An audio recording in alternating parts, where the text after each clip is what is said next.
Hello, ladies and gentlemen. I am Dr. William Small, your money mentor, and I'm the founder of DrWill Enterprises and the host of Wealth Builder Seminars in Dallas, Texas. I hold a PhD in Biblical Studies, and I've written over 10 Bible-based business books, and I've helped hundreds of people quit their jobs, start businesses, or earn extra income by working from home. If you want to find out more about me and who I am and what I do, you can go to DrWillEnterprises.com. Today's video is episode 1 of my 4-part Black Men Matter series, which is titled Message to the Black Man. The purpose of this video is to implore black men to vote. However, I want to specifically talk to the 20% of black men in America who believe that voting for Trump, dividing our power between parties, or refusing to vote until we get something for it is smart, because it's not. This election is too critical to be playing that game right now. Brothers, you must vote in this election, vote early if possible, and vote in person. I agree with the idea of getting something for our vote, but I don't agree that we can get something for our vote by not voting. I don't agree that we can improve the lives of black people in this country by voting for Trump or anyone in the Republican Party, and I do not agree that there is no difference between the Republican and Democrat parties. I get sad for black people whenever I see a black man say out loud and in public that the Republican Party is the party of Lincoln. Muppet newsflash, my brothers. If Lincoln was alive today, he might be a Democrat. The people who were Democrats back in Lincoln's day, during slavery, during the Jim Crow and MAGA eras, and the segregated South are now all Republicans. And this is why all of the members of the KKK, the white domestic terrorists, and the racist cops are in the Republican Party. And do you really think it's smart to give our voting power to them?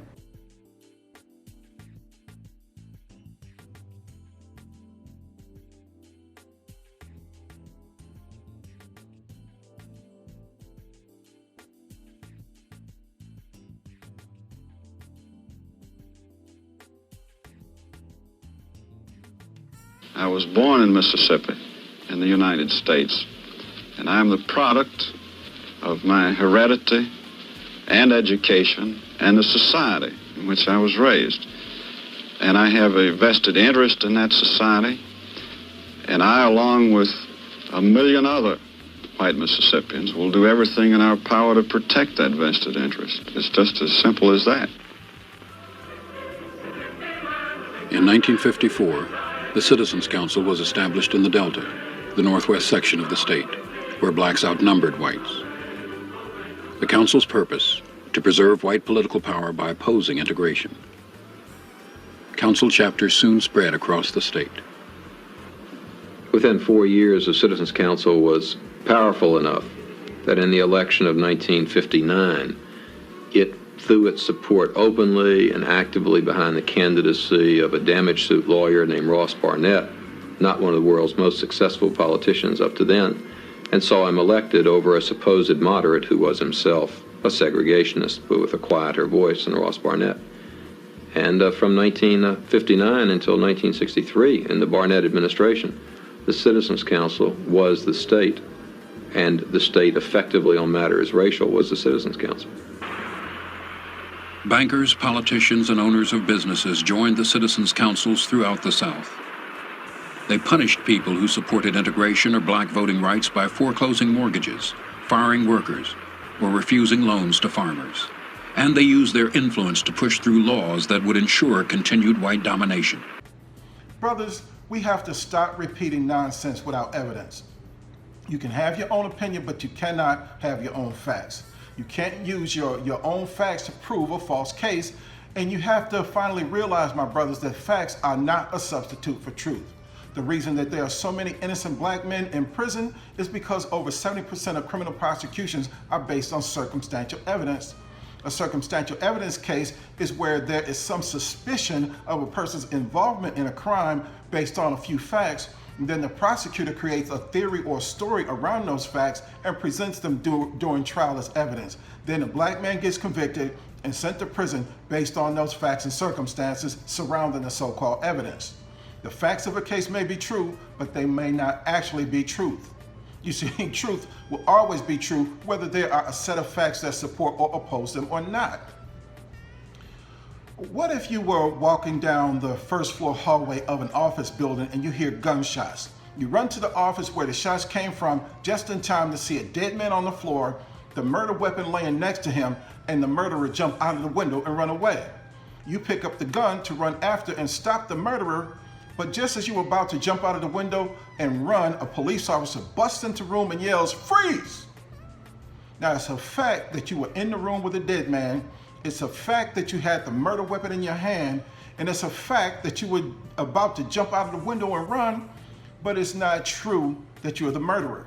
However, the police officer will arrest you and a prosecutor will convict you of murder based on those set of facts.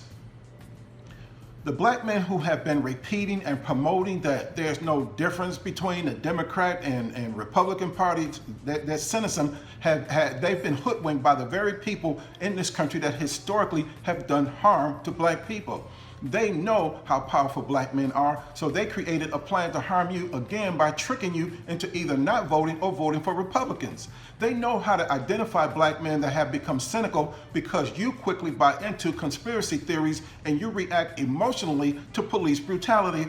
So these devils send you all kinds of messages through social media to identify you by how you respond to those messages. Then they target you in an effort to stop you from voting or to divide your voting power. This tactic worked for them in 2016 because 8 million black people did not vote. And by not voting, you actually elected Trump as president. And like Malcolm X said, you've been hoodwinked, you've been bamboozled. Oh, I say it again, you've been had. You've been took. You've been hoodwinked, bamboozled, led astray, run amok. This is what he does.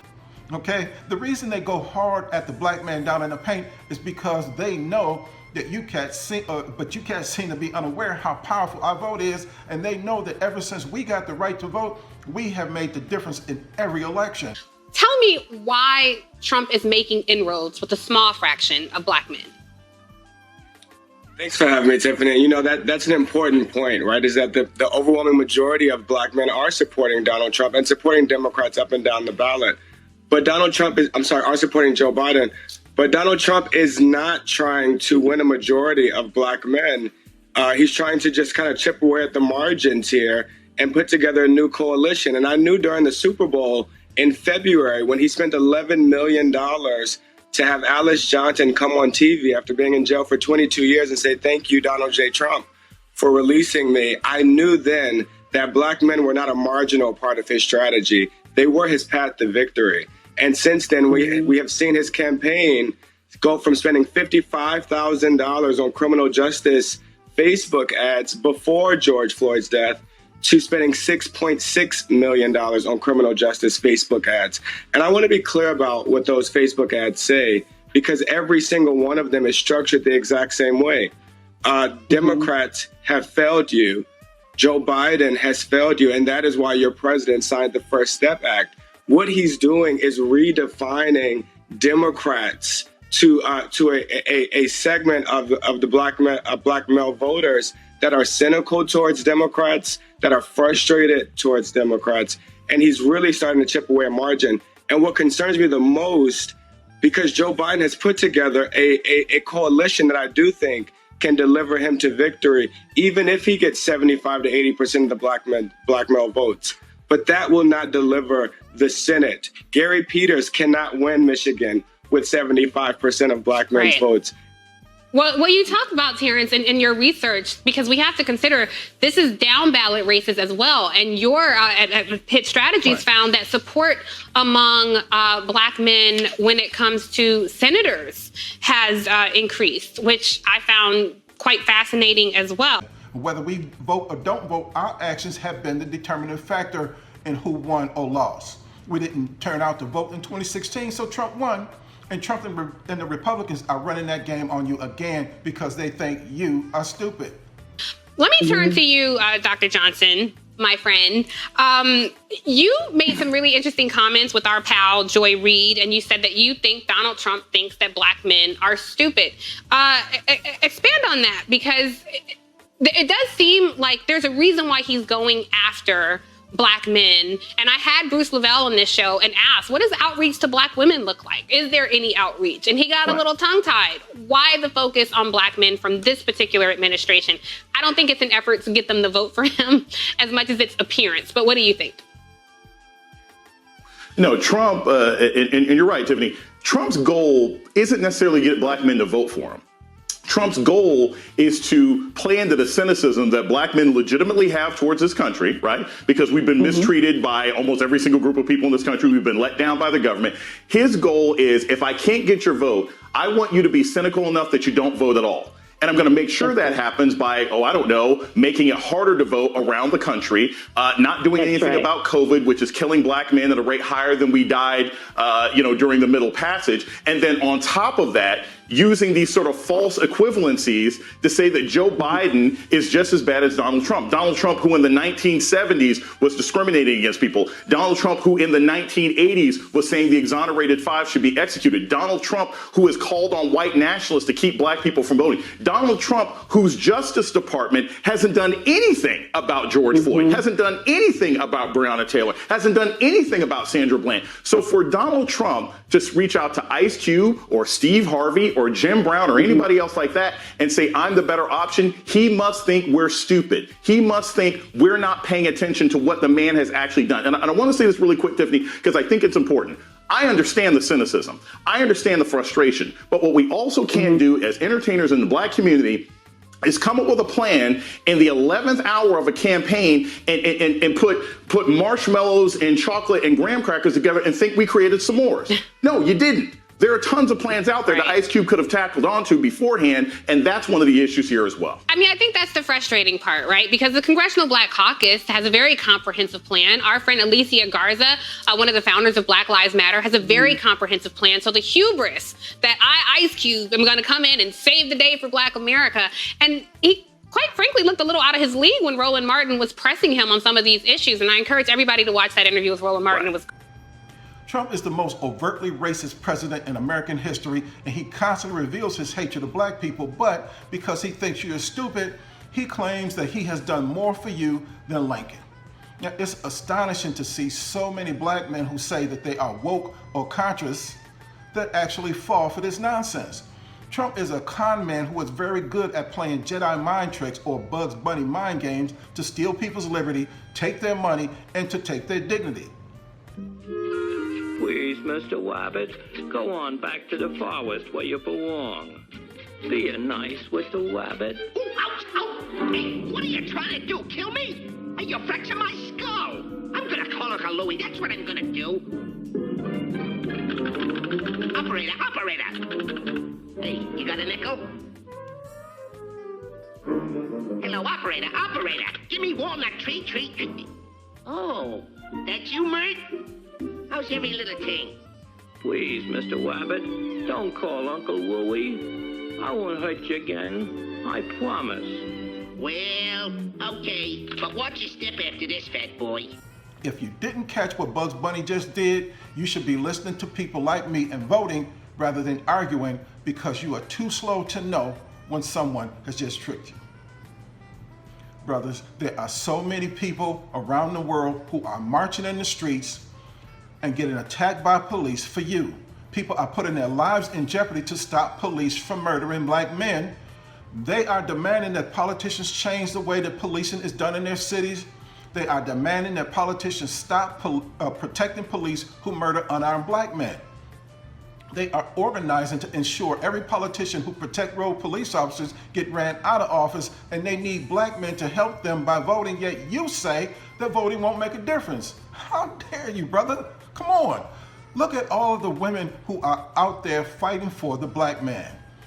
My woke activist brother, they are fighting for you, and how dare you turn your back on them and refuse to do what they are asking you to do to help them help you. It's amazing to see how many black men there are that say we should just divide our voting power or vote Republican, who also have a problem with black women.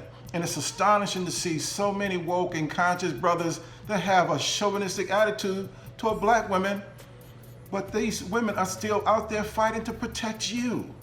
Brothers, black women have always had our back. Black women have always fought for and supported their black men. And most of you woke cats probably don't know that the 15th Amendment to the U.S. Constitution, which gave black men the right to vote, was won by black women. So it was a calculated decision not to include women in the text of the 15th Amendment, which read, The right of citizens of the United States to vote shall not be denied or abridged by the United States or by any state on account of race, color, or previous condition of servitude. The reaction of white suffragists like Stanton and Anthony was severe and outwardly racist. They thought it was an outrage that newly freed, uneducated black men should be able to vote before middle-class, educated white women such as themselves. For black suffragists, though, the choice was clear. Frances Ellen Watkins Harper said, "When it was a question of race, I let the lesser question of sex go. But the white women all go for sex, letting race occupy a minor position."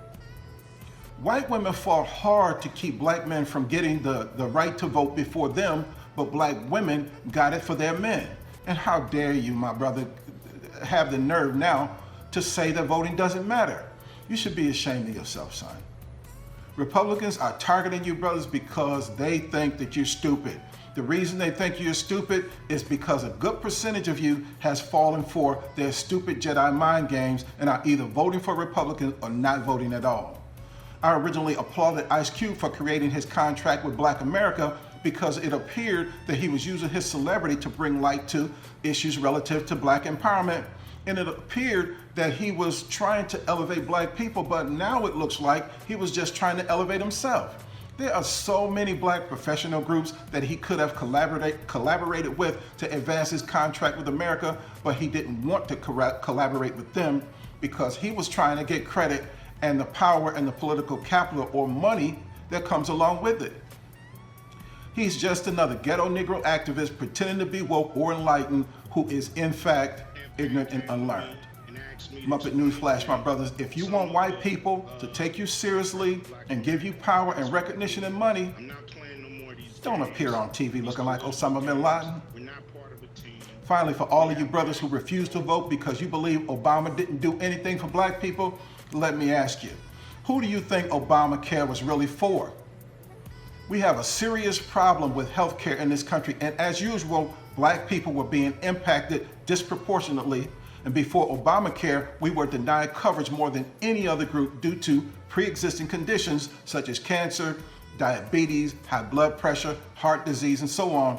The hospital bills from catastrophic illnesses or injuries were wiping out the wealth that black families had accumulated for 2 or 3 generations. So to end the discriminatory medical treatment and the destruction of black wealth, Obama created Obamacare. But Republicans knew he created for black people, so for the last 10 years, they have been doing everything they can to kill it. Right now, Republicans are in federal court trying to end black man what Obama did for you. And it's sad that you claim to be a political activist, yet you don't know this. On my website, I posted a blog titled President Obama's Accomplishments that contained a list of more than 320 things that he did that benefited black people. And most of you cats don't know this because you refuse to read. And if you can read that long list and still claim that Obama didn't do anything for black people, then there's no hope for you, okay? There is power in voting and everyone seems to know it but you.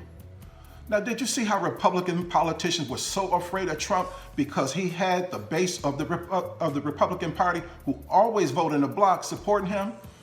Black people are the base of the Democrat Party. We have always had power in the Democrat Party because we always vote as a block. Now, what would happen if we elected a Democrat president where Democrat politicians were afraid of him because he had a base of people backing him that voted as a block? We could yield power, my brothers, for the next 40 years. If we just voted in every election, especially the midterms, we could set the agenda and make a demand for substantive action and finally get the changes that we need because Democrat politicians would be too afraid to vote against us. Well, that's all the time that I have for now. And don't forget to vote and don't forget to subscribe to this channel and I'll be back with something new that nobody told you. Until then, remember that God loves you, I love you, and there's nothing you can do about it. And I'll see you next time on Wealth Builder Seminars.